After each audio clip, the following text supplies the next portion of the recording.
नमस्कार मेरे प्यारे साथियों, मेरे प्यारे मित्रों, मेरे प्यारे प्यारे विद्यार्थियों, आप सभी का आपके YouTube channel learn with Awadh में स्वागत है।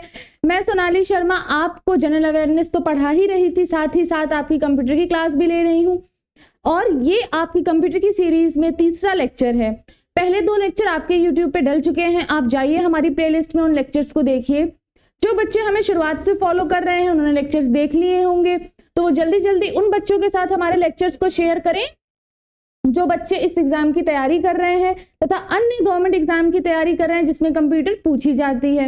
और जो बच्चे हमारे चैनल पे नए हैं वो बच्चे क्या करेंगे बताइए, क्या मैं बोलती हूँ? हमारे चैनल को सब्सक्राइब करेंगे, हमारे वीडियोस को लाइक करेंगे और अपने उन दोस्तों के साथ शेयर करेंगे जो हमारी वीडियोस देखना चाहते हैं। अच्छा, कुछ बच्चे बार बार कमेंट सेक्शन में ये लिख रहे हैं कि मैम कंप्यूटर का सिलेबस कंप्लीट होगा कि नहीं होगा।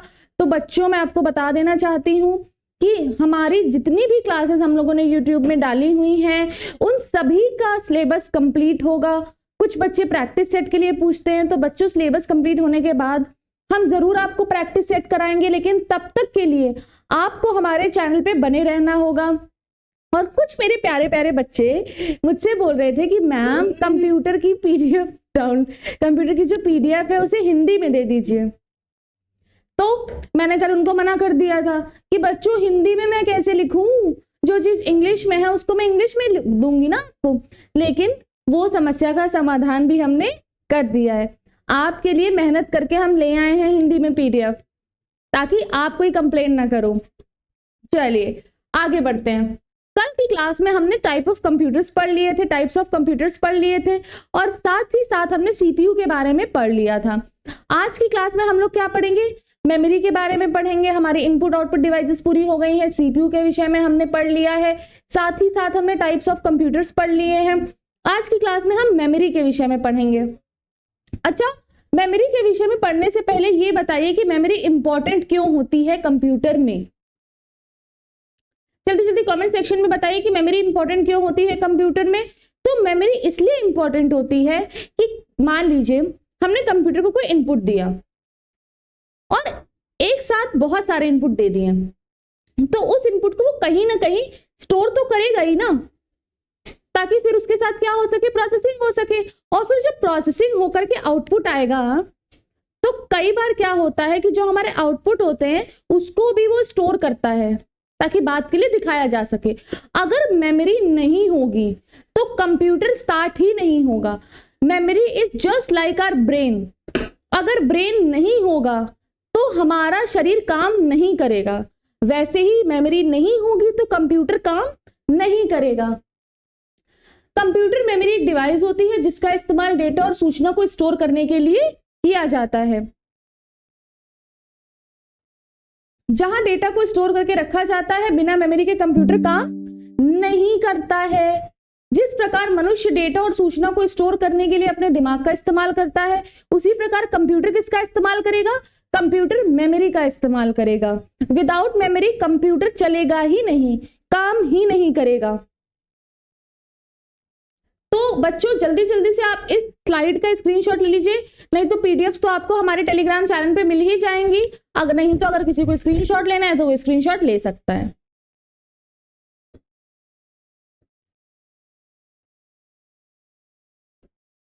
हाँ, कंप्यूटर की मेमोरी को हम लोग छोटे छोटे हिस्सों में विभक्त कर देते हैं। जैसे हमारे दिमाग के भी कुछ हिस्से होते हैं, है ना, और हर हिस्से का अलग अलग काम होता है, वैसे ही कंप्यूटर की मेमोरी को भी हम लोग अलग अलग हिस्सों में छोटे छोटे पार्ट्स में विभक्त कर देते हैं, जिन्हें हम सेल कहते हैं। और सेल में 0 और 1 के रूप में डाटा स्टोर होता है। जैसे हमारे जो मस्तिष्क है, हमारा जो माइंड है, वो उसकी सिंपलर यूनिट क्या है? न्यूरॉन।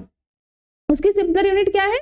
न्यूरॉन। जो बच्चे बायोलॉजी फील्ड से होंगे या जिन्होंने बायो थोड़ी बहुत पढ़ी होगी तो उनको पता होगा कि हमारे ब्रेन, हमारे जो नर्वस सिस्टम है, उसकी सबसे छोटी यूनिट न्यूरॉन है, उसी से ही सारा काम होता है। वैसे ही सेल में डेटा बाइनरी 0-1 के रूप में स्टोर होता है, क्योंकि कंप्यूटर अगर देखा जाए तो सबसे स्मार्टेस्ट डिवाइस है और अगर देखा जाए तो सबसे डमेस्ट डिवाइस है। क्यों? क्योंकि वो हमारे जैसी लैंग्वेज, जैसे हम बोल रहे हैं वैसे अगर इंस्ट्रक्शन देंगे तो कंप्यूटर नहीं समझ पाएगा। कंप्यूटर क्या करेगा? 0-1 में उसको कन्वर्ट करेगा और वो कहाँ होगा? हमारा मेमोरी में स्टोर होगा, फिर उस पर प्रोसेस होगा, फिर वो आउटपुट देगा। हाँ, कंप्यूटर में हमारी 3 प्रकार की मेमोरी होती है। सबसे पहले प्राइमरी मेमोरी, फिर सेकेंडरी मेमोरी और फिर हमारी रजिस्टर्स। कल वाली क्लास में मैंने रजिस्टर्स के बारे में आपको इंट्रोडक्शन दे दिया था, रजिस्टर के बारे में बताया था कि जो सीपीयू की मेमोरी होती है वो रजिस्टर होती है। और रजिस्टर क्या होती है? सबसे फास्टेस्ट मेमोरी होती है। बहुत बच्चे कैशे को बोलते हैं, बट कैशे नहीं, रजिस्टर सबसे फास्टेस्ट मेमोरी होती है। अब आते हैं हम लोग प्राइमरी मेमोरी और सेकेंडरी मेमोरी पे।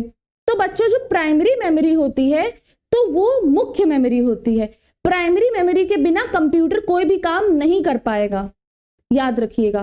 प्राइमरी मेमोरी के बिना कंप्यूटर कोई भी कार्य नहीं कर पाएगा, सबसे मुख्य मेमोरी होती है। और सेकेंडरी मेमोरी क्या होती है? वो मुख्य मेमोरी नहीं होती है, जैसे नाम से ही साबित हो रहा है, सेकेंडरी मतलब द्वितीयक। Primary, secondary, cache, register. चलिए पहले मैं प्राइमरी मेमोरी के बारे में बता दूं आपको। प्राइमरी मेमोरी क्या होती है, कितने टाइप की होती है बताइए? प्राइमरी मेमोरी कितने टाइप की होती है? जल्दी जल्दी बताइए, प्राइमरी मेमोरी कितने टाइप की होती है? प्राइमरी मेमोरी हमारी 2 टाइप की होती है।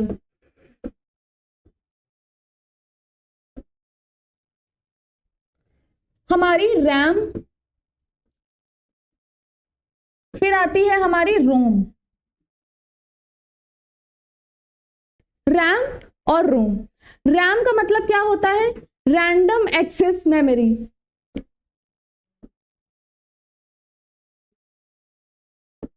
रैम का मतलब होता है रैंडम एक्सेस मेमोरी। रोम का मतलब होता है read only memory.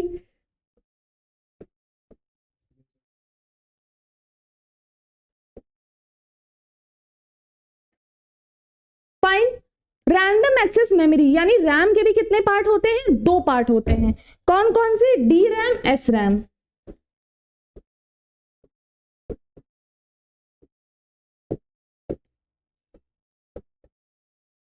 Read only memory के कितने पार्ट होते हैं? 3 पार्ट होते हैं। पी रोम, ईपी रोम, ईईपी रोम। लिख देती हूं मैं,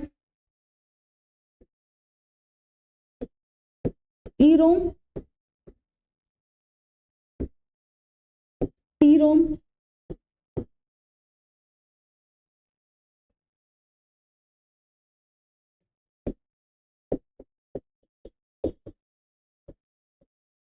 ई रोम। अच्छा, चलिए पहले रैम के बारे में, पहले आप लोग स्क्रीनशॉट ले लीजिए और हम लोग रैम के बारे में डिस्कस करते हैं कि रैम क्या होती है। रैम के बारे में डिस्कस करेंगे कि रैम क्या होती है। रैम का फुल फॉर्म मैंने आपको बता दिया कि ये रैंडम एक्सेस मेमोरी होती है। कौन सी होती है? Random access memory. ओके, जैसे नाम से ही है रैंडम एक्सेस। रैंडम का मतलब क्या होता है हिंदी में, कोई बताएगा? रैंडम का हम लोग यूज कब करते हैं? रैंडम का यूज हम लोग तब करते हैं जब हमें क्षणिक चीजों को दिखाना होता है, यानी नॉन परमानेंट चीजों को दिखाना होता है। ठीक है, तो रैम की मेमोरी जो होती है, रैम जो मेमोरी होती है वो क्या होती है? नॉन परमानेंट होती है, यानी वॉलेटाइल होती है। ये परमानेंट मेमोरी नहीं होती है, रैंडम होती है। तो ऑब्वियसली नाम से जाहिर है ये क्या होती है? नॉन परमानेंट होती है और क्या होती है? वॉलेटाइल होती है, पहली चीज। दूसरी चीज क्या होगी इसमें? इसे वर्किंग मेमोरी बोलते हैं। क्या बोलते हैं इसे? वर्किंग मेमोरी बोलते हैं। अच्छा, कई बच्चे जैसे जो पबजी या गेमिंग वाले गेम वगैरह ज्यादा खेलते हैं तो वो क्या बोलते हैं? वो ज्यादा रैम का फोन खरीदते हैं। क्यों वो ऐसा करते हैं?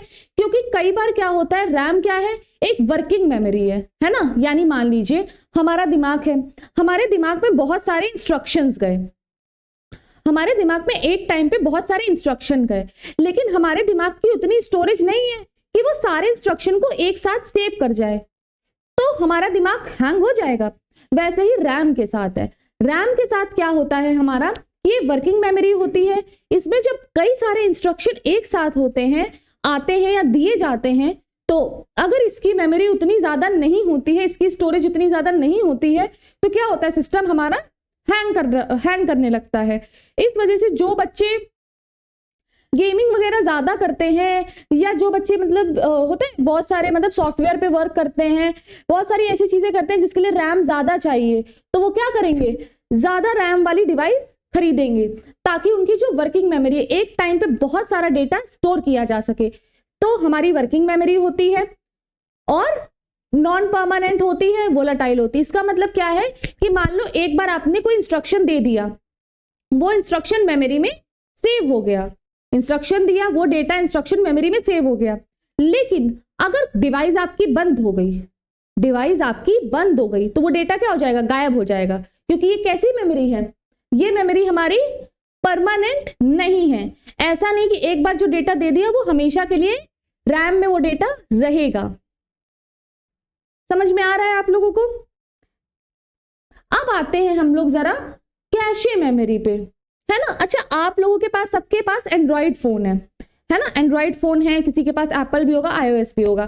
तो मेरे पास तो एंड्रॉइड फोन है, ये देखिए मेरे पास एंड्रॉइड फोन है। जरा एंड्रॉइड फोन में अपनी नोटिफिकेशन को चेक करिएगा, उसमें क्या लिखा होता है। जैसे मैं चेक करके बताती हूँ क्या लिखा हुआ है।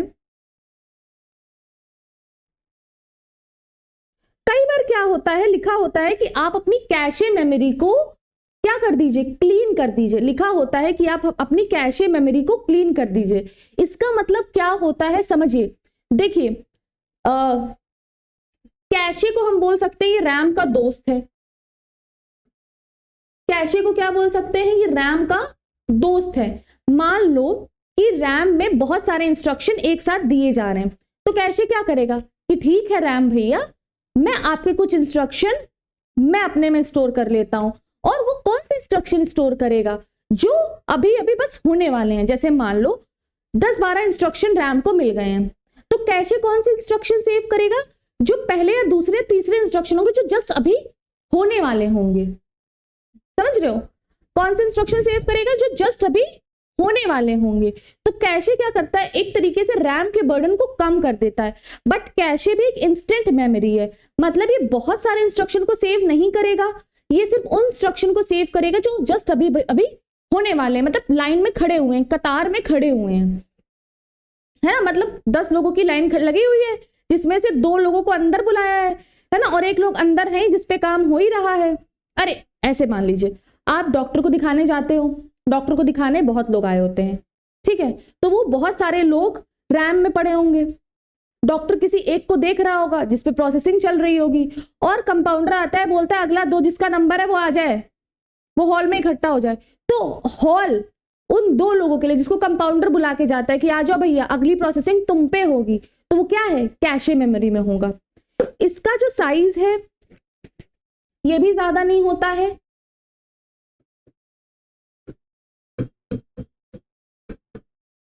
बहुत कम होता है।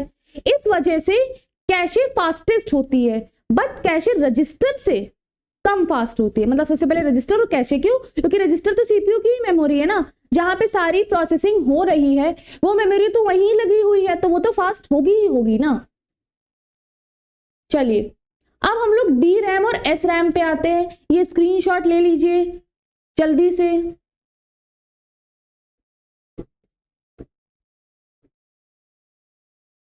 वही लिखा हुआ है,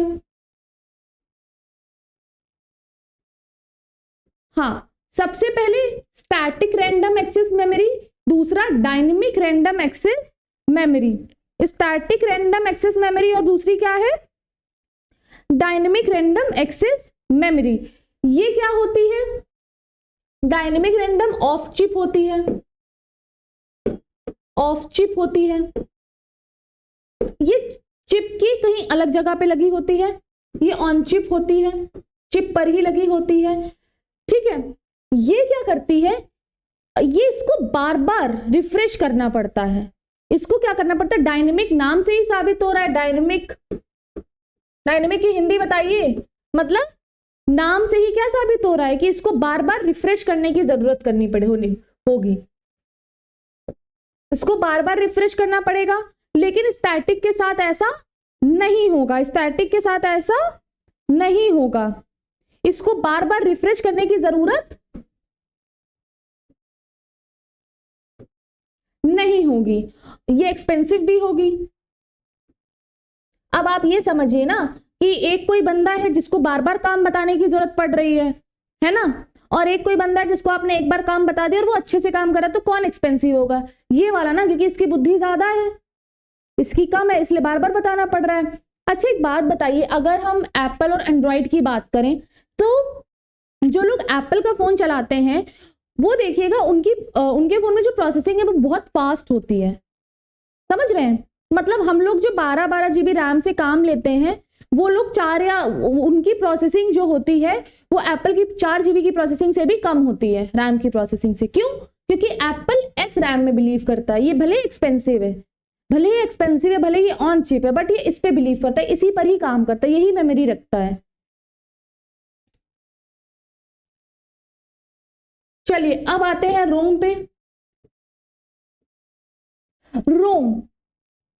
रोम का क्या मतलब होता है मैंने बता दिया, रीड ओनली मेमोरी। ये परमानेंट मेमोरी होती है। परमानेंट इन द सेंस एक बार कुछ लिख गया तो वो डिलीट नहीं होगा। और रैम का यूज हम लोग कब करते थे? जब हमें प्रोग्राम चलाने होते थे, मतलब वर्किंग करने के लिए, यानी वर्किंग मेमोरी होती थी। लेकिन रोम का यूज हम तब करते हैं जब हमें कंप्यूटर स्टार्ट करना होता है। विदाउट कंप्यूटर को स्टार्ट किए हो, विदाउट रोम के कंप्यूटर स्टार्ट नहीं हो सकता है। विदाउट रोम के कंप्यूटर स्टार्ट नहीं हो सकता है। मतलब कंप्यूटर स्टार्ट नहीं होगा तो क्या आप रैम पे, मतलब तो क्या रैम की जरूरत पड़ेगी?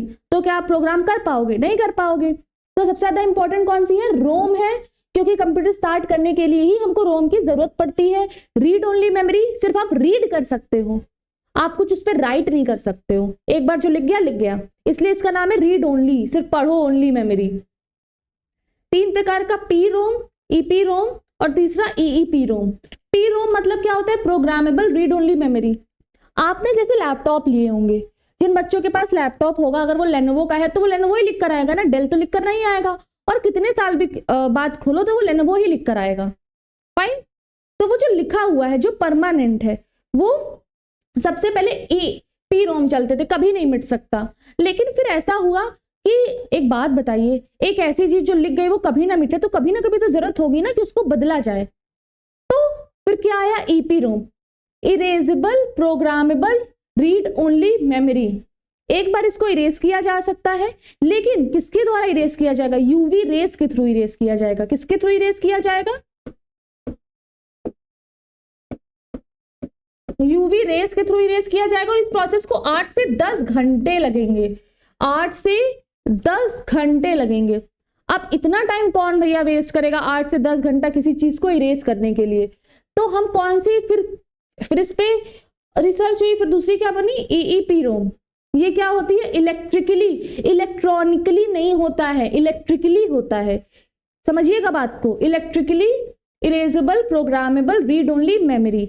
मतलब और कम टाइम लेती है किससे? ईपी रोम से। समझ रहे हैं? मान लीजिए पी रोम क्या होती है, इस पे अगर कुछ लिख गया तो कभी इरेज नहीं होगा। ईपी रोम में इरेज हो जाएगा बट टाइम लगेगा, ईईपी रोम में जल्दी इरेज हो जाएगा।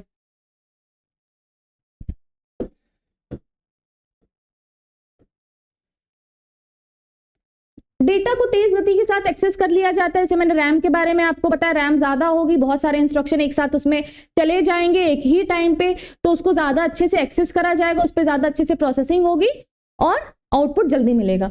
तो हमारे पास ज्यादा एक्सेस, ज्यादा तेज गति से काम करेगा। कैशे मेमोरी के बाद प्राइमरी मेमोरी की स्पीड सबसे ज्यादा होती है। सबसे पहले रजिस्टर की होती है जो सीपीयू के साथ जुड़ी होती है। फिर कैशे, क्यों? कैशे क्या होता है? रैम का भाई होता है, ठीक है। तो वो क्या कैशे करता है कि वो सिर्फ इतने कम इंस्ट्रक्शन लेता है, इतने छोटे इंस्ट्रक्शन लेता है, और वो इंस्ट्रक्शन लेता है जिनपे काम तुरंत हो।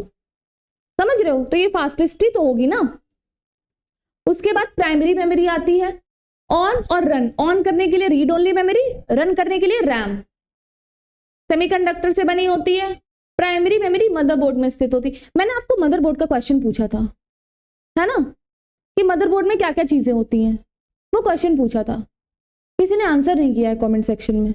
जल्दी से पहले मैं आप लोगों का पहले आंसर सुनना चाहती हूँ कि किन किन बच्चों को मदरबोर्ड के बारे में पता है। मैं आंसर तभी दूंगी जब आप लोग भी आंसर दोगे, जब आप लोग आंसर करोगे, जब आप लोग इंटरेस्ट दिखाओगे क्लास में।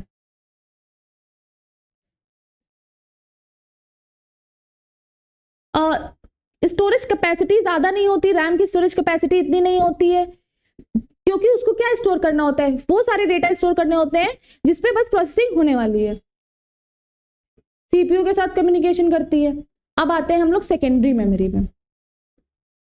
सेकेंडरी मेमोरी क्या होती है कि ये ऐसी मेमोरी होगी, अगर ये नहीं भी लगी है कंप्यूटर के साथ तो भी कंप्यूटर का काम चल जाएगा, क्योंकि ये सीपीयू के साथ डायरेक्ट नहीं लगी होती है, ये सीपीयू के साथ डायरेक्ट नहीं लगी होती है और ये कंप्यूटर का हिस्सा भी नहीं होती है, बिना इसके कंप्यूटर का काम चल जाएगा।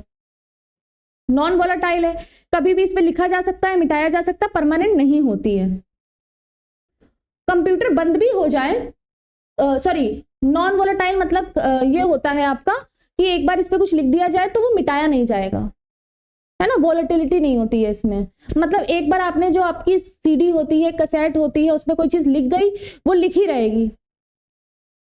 कोई डेटा उसमें स्टोर हो गया तो वो स्टोर होगा, भले उसमें उसको आप कंप्यूटर में इंसर्ट करो, भले ना इंसर्ट करो, भले कंप्यूटर बंद हो जाए, भले कंप्यूटर चालू हो, तो डिलीट नहीं होगा।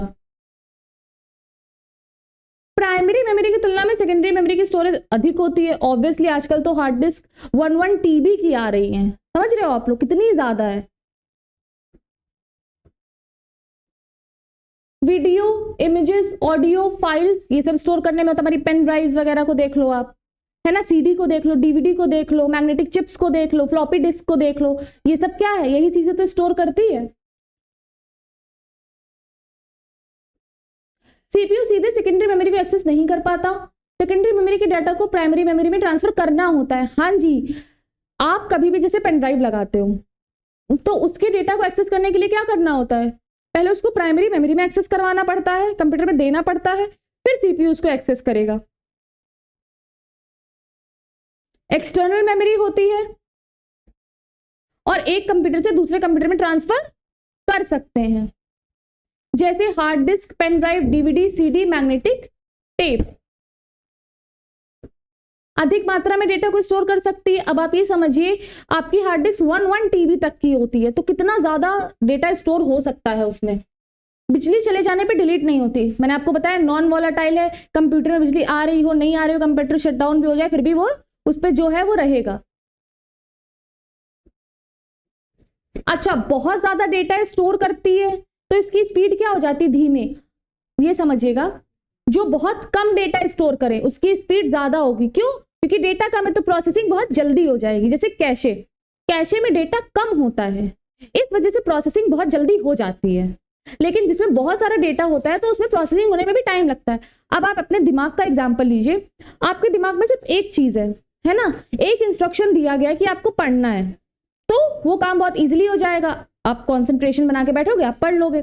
लेकिन अब उसी टाइम पढ़ना भी है, लिखना भी है, स्क्रीनशॉट भी लेना है, फिर उसके बाद मैसेजेस भी आ रहे हैं तो उसका भी रिप्लाई देना, तो बहुत सारे काम एक साथ पाइल अप हो जाएंगे, वो आप कर पाओगे नहीं, तो स्पीड स्लो हो जाएगी। इसी वजह से मैं बोल रही हूँ, जिसपे डेटा ज्यादा होता है उसकी स्पीड स्लो हो जाती है, जिसपे डेटा कम होता है उसकी स्पीड ज्यादा हो जाती है, इसीलिए कैशे फास्टेस्ट है। कैशे मेमोरी के बारे में भी मैंने आपको बता दिया। चलिए, कुछ इंपॉर्टेंट पॉइंट्स है जो मैं लिखवा रही हूं, आप वो लोग लिखिए।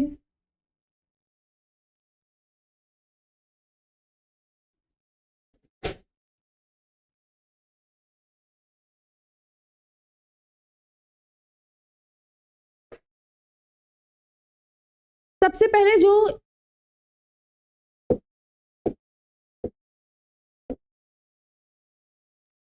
4 बिट क्या बनाती है, 1 निबल, ये आपसे पूछा जाता है डायरेक्ट, ठीक है। 8 बिट क्या बनाती है, 1 बाइट।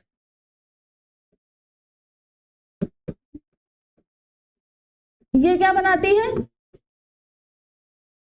1 KB, 1 kilobyte.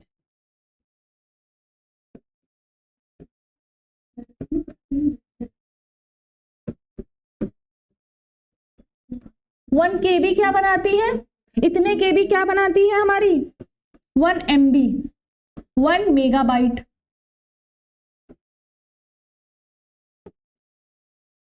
फिर इसके बाद इतने MB क्या बनाती है, जल्दी जल्दी बताइए, 1 GB, 1 गीगाबाइट। इतने GB क्या बनाती है बताइए, 1 TB, 1 टेराबाइट।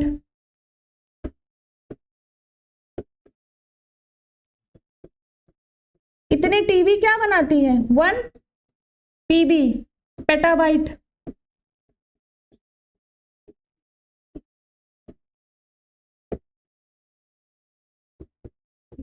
इतने पीबी क्या बनाती है? 1 XB, 1 एक्साबाइट।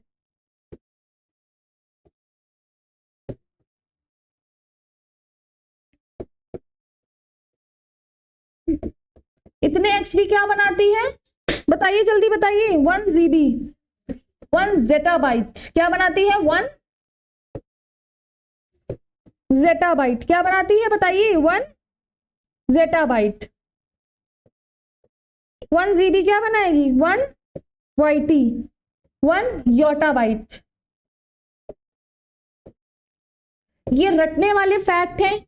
ये क्या है? ये रटने वाले फैक्ट है, इसे रट लीजिए। 4, देखो कंप्यूटर किस पे काम करता है?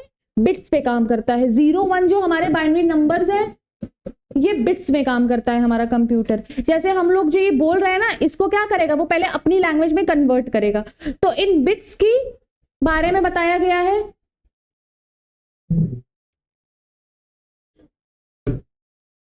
क्या बोला गया है? 4 bit 1 nibble, 8 bit 1 byte, 1024 byte is equals to 1 KB 1 kilobyte, 1024 KB is equals to 1 MB, that is 1 megabyte, 1024 MB is equals to 1 gigabyte, 1024 GB is equals to 1 TB 1 terabyte। हम लोग कहां तक अभी पहुंच चुके हैं?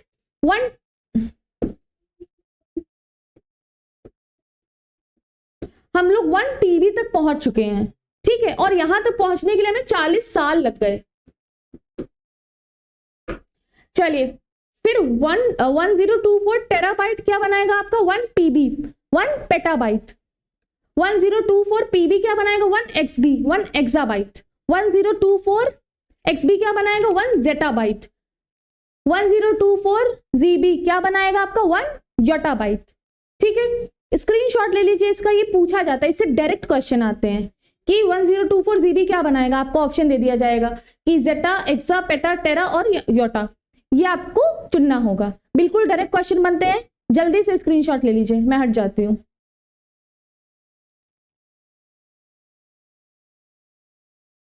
चलिए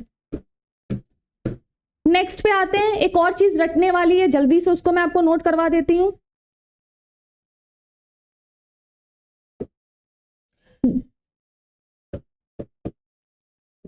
जो सेकेंडरी हमारी क्या होती हैं? सेकेंडरी मेमोरी होती हैं, उनकी कितनी स्टोरेज कैपेसिटी होती है वो लिखिए।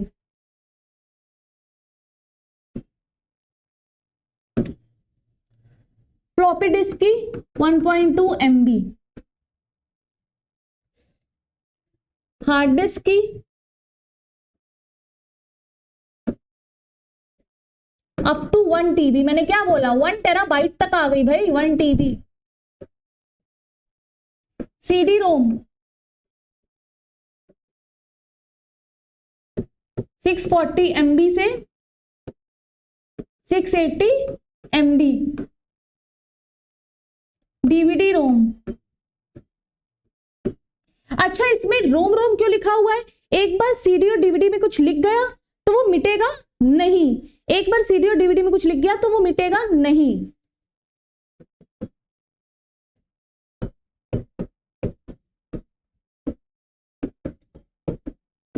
आप लोग जब छोटे होंगे तो वो CD DVDs आती होंगी, उसमें से गोल ऐसे गोल गोल सी कैसेट, गोल गोल सी CD DVD लगती होंगी। पहले CD चलती थी, फिर बाद में DVD चलने लगी। क्यों? CD पे स्टोरेज कम होता है, DVD पे स्टोरेज ज्यादा होता है। अटक अटक के चलती थी, फिर उसको चलाया जाता था, है ना। पिक्चर इसी पे तो देखते थे। फिर भैया पेन ड्राइव आ गई, इसके अपने मजे हैं। 1 GB से 512 GB।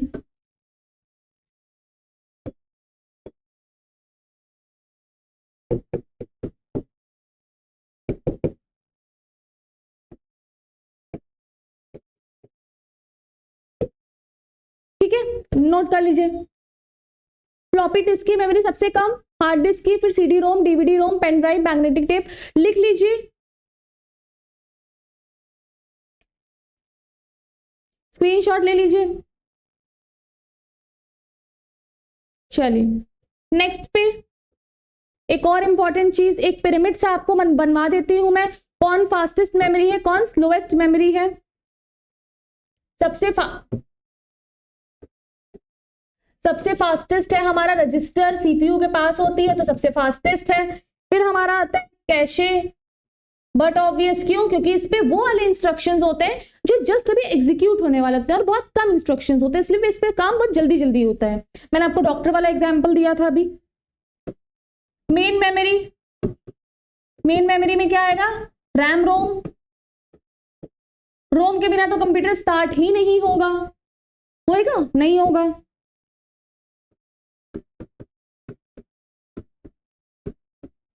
Disc cache, magnetic disc,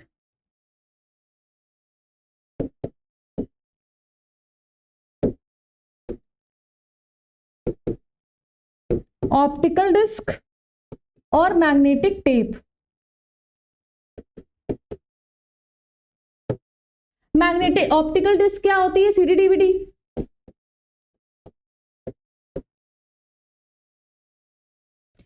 fastest speed,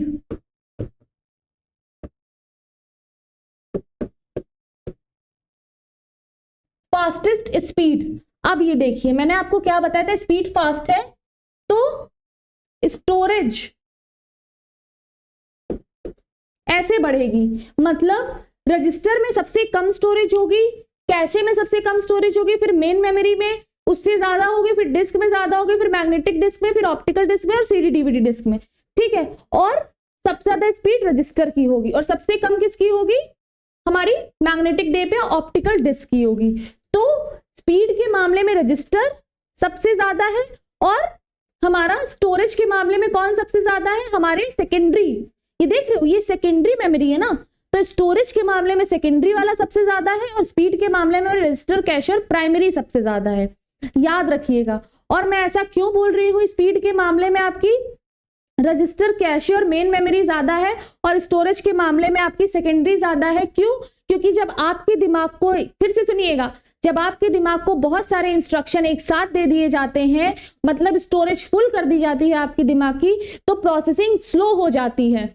और रजिस्टर और कैशे के पास क्या है? यहाँ पर क्या है? आपके इंस्ट्रक्शन कम है, यानी स्टोरेज क्या है? कम है, तो आपका एग्जीक्यूशन, दिमाग ज्यादा काम करेगा, जल्दी काम करेगा, इस वजह से ये लोग जल्दी काम करते हैं। तो किसी भी चीज की जब स्टोरेज ज्यादा होती है तो स्पीड कम हो जाती है। इसका स्क्रीनशॉट ले लीजिए, मैं साइड हो जाती हूं। आज की क्लास में हम लोगों ने क्या किया है? आज की क्लास में हम लोगों ने मेमोरी कंप्लीट कर लिया है। हम लोगों की कंप्यूटर की 3 क्लासेस हो चुकी हैं। जो बच्चे नए हैं वो जाकर के जल्दी जल्दी पुरानी क्लासेस देखें, और जो बच्चे हमारे साथ जुड़े हुए हैं तो प्लीज कोई डाउट मत रखें कि ये क्लास कंप्लीट होगी कि नहीं होगी। ऐसे ही हमारा सहयोग दें और ये क्लास जरूर आपकी कंप्लीट होगी। मैं आपसे फिर कल मिलूंगी। तब तक के लिए धन्यवाद, टाटा, बाय बाय, नमस्कार।